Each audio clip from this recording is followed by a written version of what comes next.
विजयदशमी का त्यौहार बहुत ही धूमधाम से मनाया गया। आपको बताया दशहरा का जो त्यौहार है बहुत धूमधाम से मनाया गया। झरिया के पाथरडी मोहन बाजार मैदान में 40 फीट का रावण दहन किया गया।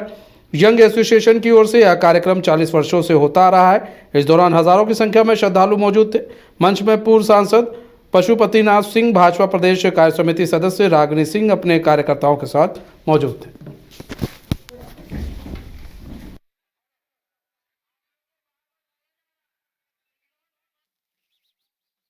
देखिए, सबसे पहले तो विजयदशमी के हार्दिक बधाई तमाम कोलांचल वासी, खास करके हमारे झरिया वासी को।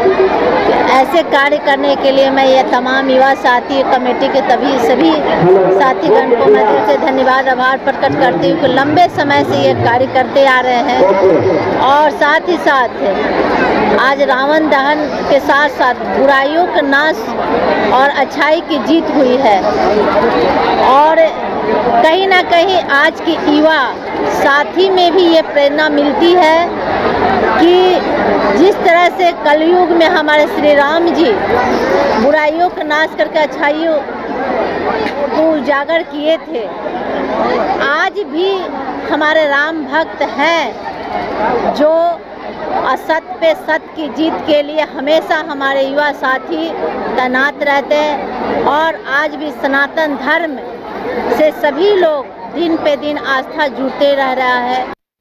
झारखंड की चुनावी राजनीति में आपकी विकास पार्टी ने दस्तक दी। आपकी विकास पार्टी के उम्मीदवार चुनावी रण में उतरेंगे। 5 विधानसभा सीटों पर पार्टी ने उम्मीदवारों का ऐलान किया है। विधानसभा चुनाव में आपकी विकास पार्टी का मुद्दा शिक्षा, स्वास्थ्य, रोजगार और बुनियादी ढांचे का सुधार होगा। रांची प्रेस क्लब में पार्टी के राष्ट्रीय अध्यक्ष गुलाम मुस्तफा ने चुनावी चिन्ह का अनावरण किया। उन्होंने बताया कि आपकी विकास पार्टी का चुनावी चिन्ह निब पेन होगा।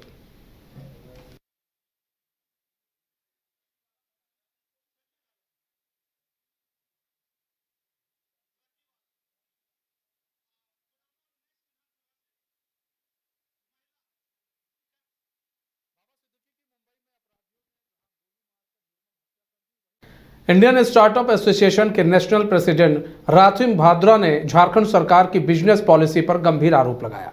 उन्होंने कहा कि सरकार ने स्टार्टअप को मरने के लिए छोड़ दिया गया है। उन्होंने झारखंड सरकार के आईटी डिपार्टमेंट के सेक्रेटरी को पत्र लिखकर झारखंड के स्टार्टअप को बचाने का आग्रह किया। उन्होंने कहा कि सरकारी मदद तो छोड़ दीजिए, राज्य सरकार ने स्टार्टअप पॉलिसी तक नहीं बनाई है। उन्होंने विपक्ष के नेताओं से आग्रह किया है कि वो इसके लिए आवाज उठाए। साल के करीब होने जा रहा है, अभी तक स्टार्टअप्स को कोई ना स्टाइपेंड दिया गया है, ना सीड फंड्स दिए गए हैं, ना किसी तरह का कोई मदद किया गया है, ना ही कहीं पर कोई चैलेंजेस होते हैं या किसी तरह का कोई पार्टिसिपेशंस का बात होता है तो यहाँ से किसी भी स्टार्टअप्स को भेजा जाता है या कोई मदद किया जाता है।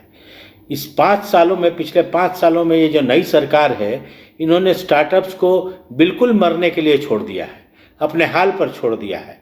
107 स्टार्टअप्स को इन्होंने चुना था, सेलेक्ट किया था अपने बलबूते पर। 2016 की जो स्टार्टअप पॉलिसी उसके तहत इन्होंने सेलेक्ट किया था। उसके बाद 2023 की भी उन्होंने स्टार्टअप पॉलिसी बहुत बोलने के बाद लेकर आई, लेकिन स्टार्टअप्स की परिस्थितियों में कहीं कोई बदलाव नहीं है। कई एक आवेदन, कई एक रिक्वेस्ट देने के बावजूद आज तक स्टार्टअप्स को ना उनका स्टाइपेंड मिला है, ना उनको प्रोटोटाइप के लिए पैसा मिला है, ना उनको मार्केटिंग के लिए पैसा मिला है, ना वो कहीं इंक्यूबेट किए गए हैं, ना ही किसी तरह का कहीं कोई प्रोग्राम ऑल ओवर इंडिया या ऑल ओवर वर्ल्ड में होता है तो उनको पार्टिसिपेट करने के लिए भेजा जाता हो या किसी तरह का उनके लिए स्टॉल्स वगैरह का व्यवस्था किया जाता है। 5 साल के करीब होने जा रहा है। शारदीय नवरात्र के अवसर पर कोलोबीरा प्रखंड क्षेत्र के विभिन्न पूजा पंडालों और मंदिरों में विदाई शोभा यात्रा और विसर्जन के साथ विजयदशमी पर शुभ मुहूर्त में मां दुर्गा की प्रतिमा का विसर्जन कर दुर्गा पूजा का समापन हुआ। उन्हें भावभीनी विदाई दी।